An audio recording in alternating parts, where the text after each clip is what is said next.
платите за чертовы налоги. Вот почему. Вы же патриоты или что? Или это? Господи, это совсем по-своему патриоты. Ну, в смысле, вы патриоты или кто? Значит, пойдите и заплатите. Не важно, что переплата. Не важно, что вы платите за чужие машины. Не имеет значения, что вы платите за чужие квартиры. Вот человек пишет. Вот я плачу.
Черного Челябинска, голос.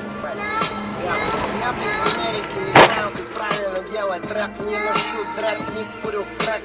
Не продал ни один трек, никаких контрактов нет. И походу Жеку не знает ни метод.